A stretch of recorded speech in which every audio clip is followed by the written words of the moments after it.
Good morning, students. Today's topic is acceleration of cheese.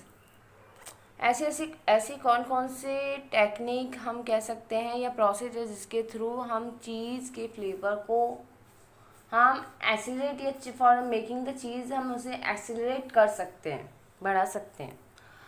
अगर हम ripening of चीज़ की बात करें, ripening of the cheese is the process जिसमें फिजिकल और बायोकेमिकल दोनों ही चेंजेस होते हैं चीज़ को बनाने के लिए. ये फिजिकल और जो बायोकेमिकल चेंजेस हो रहे हैं चीज़ के अंदर, ये एक अंडर स्पेसिफिक कंडीशन में होते हैं. Under specific condition like your pH, ठीक है, टेम्परेचर, ह्यूमिडिटी, ये सारी एक स्पेसिफिक कंडीशंस हैं जो ये प्रोसेस को कंट्रोल करने का काम करती हैं. चीज़ मेकिंग की ये सबसे मोस्ट इम्पॉर्टेंट प्रोसेस है रैपनिंग ऑफ द चीज़. क्योंकि ये बहुत बड़ा इम्पैक्ट डालती है फ्लेवर डेवलप करने के लिए. हमने देखा है कि जो चीज़ का जो फ्लेवर है वो डिपेंड जो करता है वो टाइम पर डिपेंड करता है. जैसे अभी मैं बोल चुकी हूँ कि जो बहुत सारे यहाँ पे बहुत सारे फैक्टर्स हैं जो कंट्रोल करने का काम कर रही हैं चीज़ मेकिंग को. उनमें से एक जो है टेम्परेचर, बता चुकी हूँ, पीएच है, timing, it is the most important.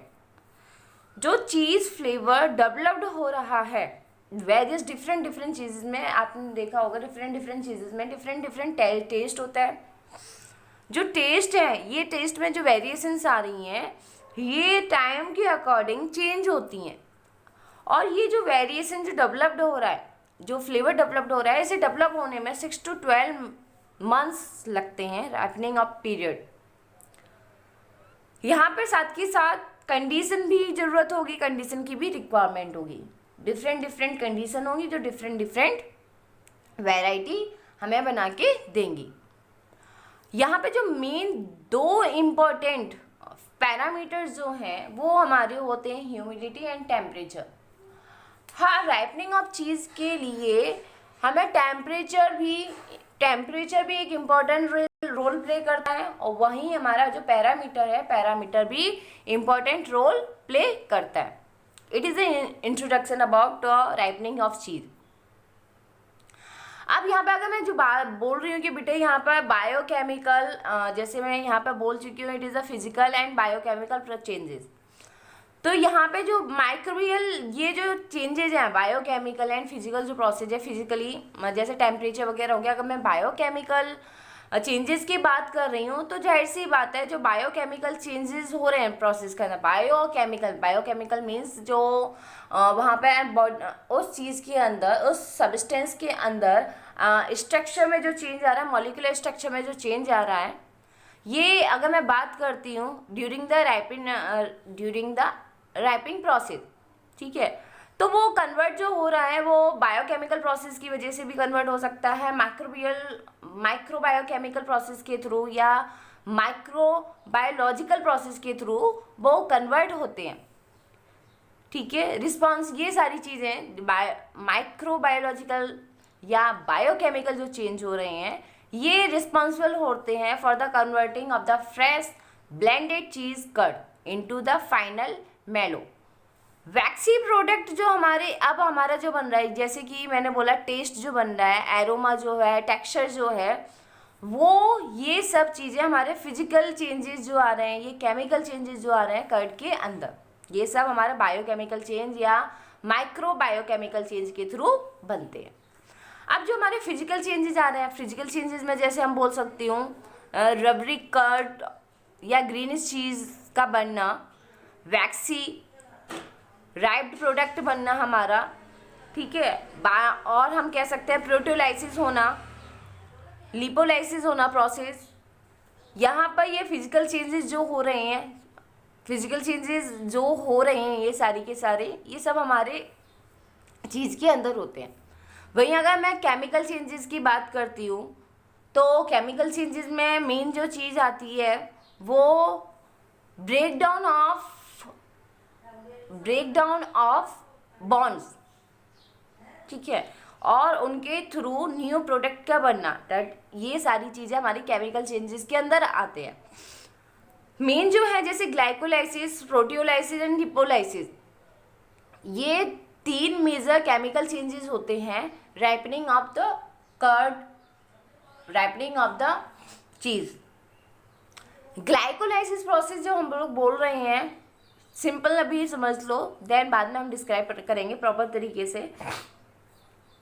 Glycolysis क्या करता है, ये कन्वर्ट करता है, हम ग्लाइकोलाइसिस क्या करता है, डाइसैकेराइड जो कार्बोहाइड्रेट है, ठीक है, डाइसैकेराइड कार्बोहाइड्रेट को ब्रेक डाउन करता है लैक्टोज, ठीक है, ब्रेक डाउन करने के बाद हमें जो लैक्टोज मिलता है, लैक्टोज को वो लैक्टिक एसिड में कन्वर्ट करता है, और लैक्टिक एसिड क्या करता है, मेटाबॉलिक प्रोसेस जो है, मेटाबॉलिक प्रोसेस में लैक्टेट जो है एज अ यूज किया जाता है, ठीक है, लैक्टोज मिल रहा है। लैक्टोज जो है जो माइक्रोबायोलॉजिकल प्रोसेस में, या हम कह सकते हैं बैक्टीरिया के लिए फर्स्ट यूटिलाइज प्रोडक्ट होता है,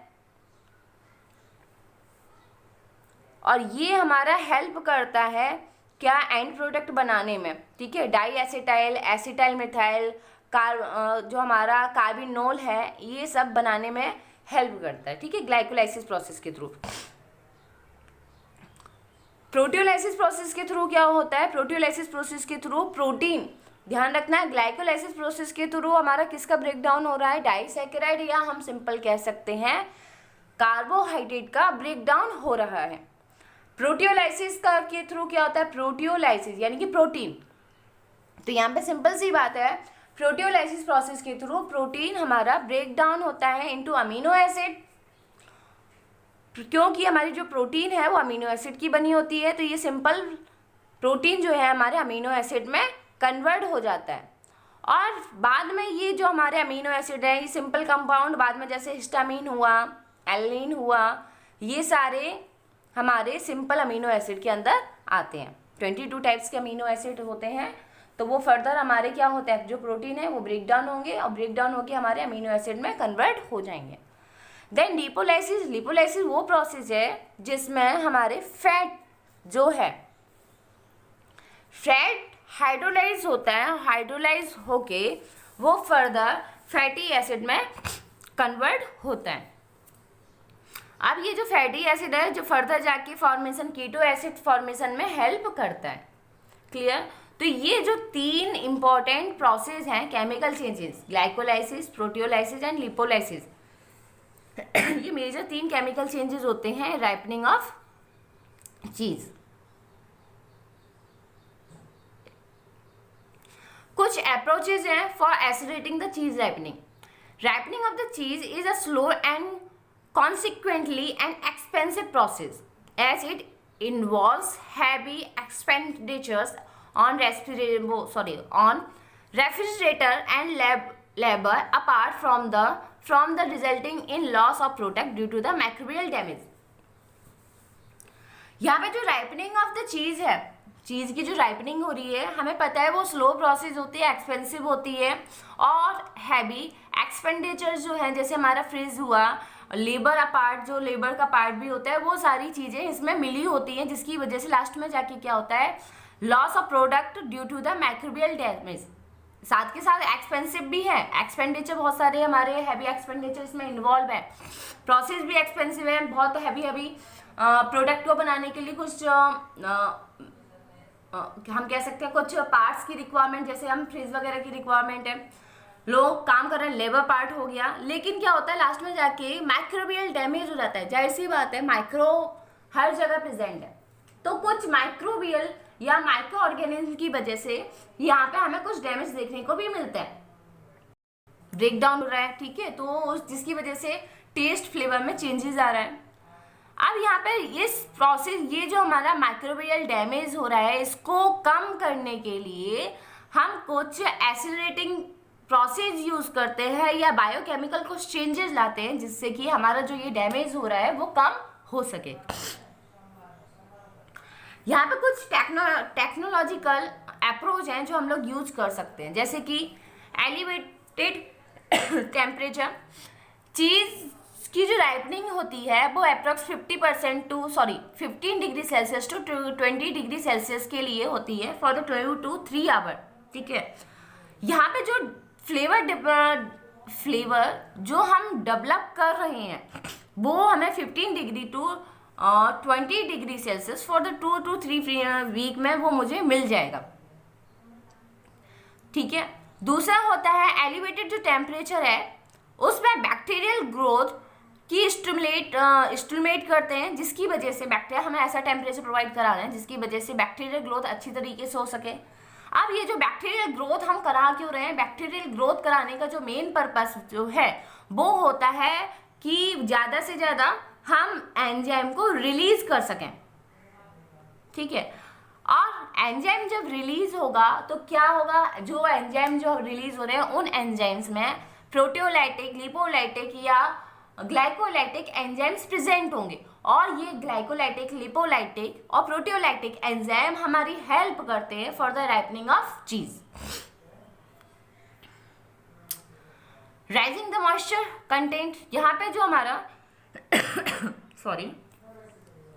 वेरियस स्टेज में हम क्या करते हैं, इंक्यूबेट करते हैं हायर टेम्परेचर पे। जैसे अगर हम बात कर रहे हैं 30 डिग्री सेल्सियस के लिए हम 7 to 10 डेज के लिए हम इसे इंक्यूबेट करते हैं। ठीक है, फॉर डिफरेंट वेरियस स्टेजेस हैं जो हमारा हेल्प करता है मॉइस्चर को राइज करने में और चीज को बनाने में।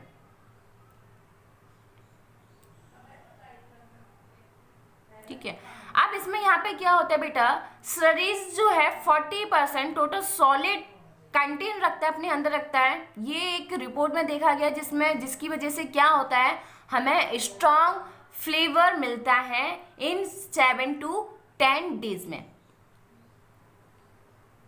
अब मेन चीज यहाँ पे क्या है, जो हम राइजिंग द मॉइस्चर कंटेंट ये जो प्रोसेस यूज कर रहे हैं, इसमें एक प्रॉब्लम बस ये होती है कि ये out of lake of the control होता है, यानी कि हम यहाँ पे प्रॉपर तरीके से इस प्रोसेस को कंट्रोल नहीं कर पाते, जिसकी वजह से होता क्या है, मुझे फ्लेवर चाहिए, जितना मुझे फ्लेवर चाहिए अपने चीज के अंदर, वो ओवरऑल जो फ्लेवर है वो हमारा बढ़ जाता है। ठीक है, या हायर कंडीशन, या हम कह सकते हैं higher concentration of this flavour increase in a चीज।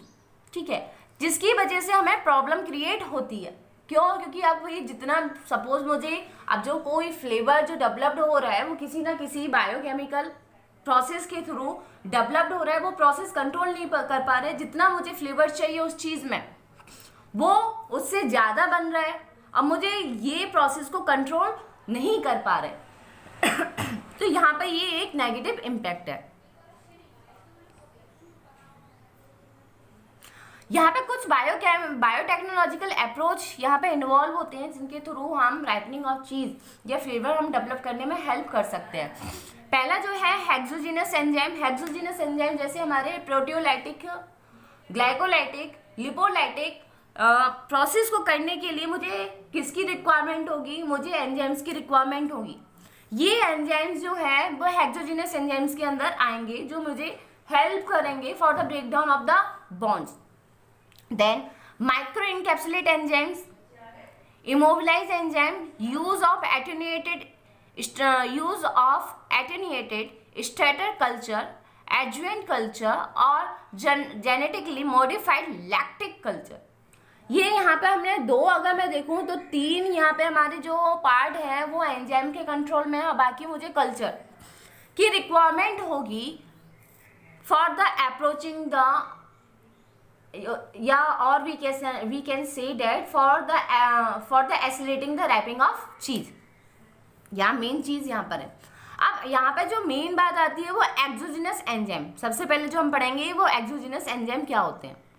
अब एक्सोजिनस माइक्रोबियल एंजाइम जो है एडिशन ऑफ एक्सोजिनस एंजाइम, हम क्या करेंगे, जो पूल है उसमें हम जो पूल है या हम कह सकते हैं जो राइपनिंग ऑफ चीज़ की जो प्रोसेस है उसको एक्सेलरेट करने के लिए मैं यहाँ पर कुछ एंजाइम्स को यूटिलाइज करूँगी for the enhance of enzyme pool, जिसकी वजह से हेल्प क्या होगी ये एक्सेलरेट करता है राइपनिंग प्रोसेस को।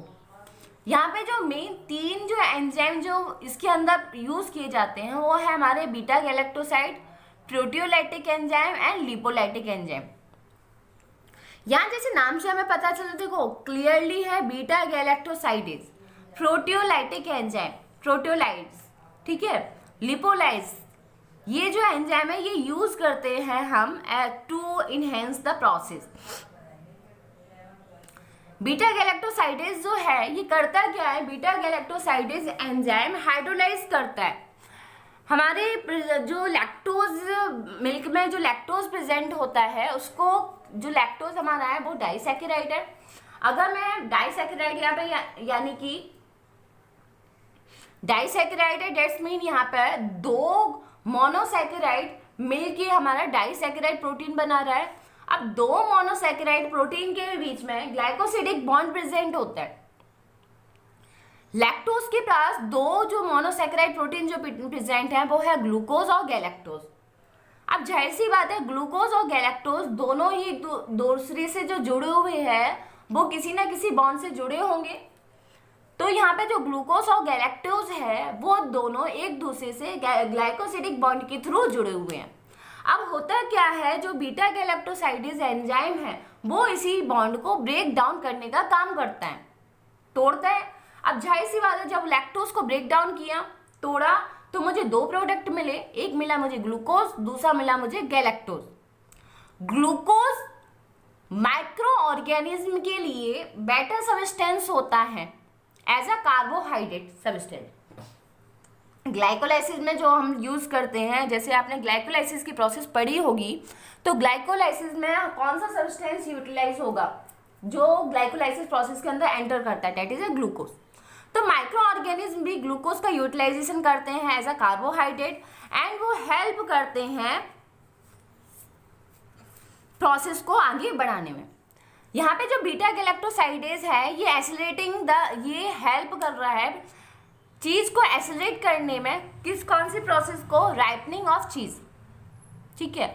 कैसे, by reducing the cheddaring time due to the faster development of acidity to enhance the growth. यहाँ पे जो चेडार्डिंग टाइम है वो बीटा गैलेक्टोसाइडेज की वजह से बढ़ रहा है, जिसकी वजह से जो एसिडिक इन्वायरमेंट क्रिएट होता है और उसकी वजह से जो ग्रोथ है किसकी, माइक्रोब्स की, वो ग्रोथ कह लो या एक्टिविटी कह लो, वो बढ़ती है।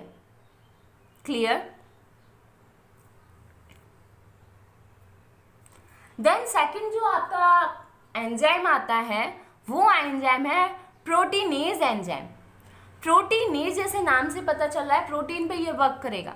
प्रोटीनेज एंजाइम जो है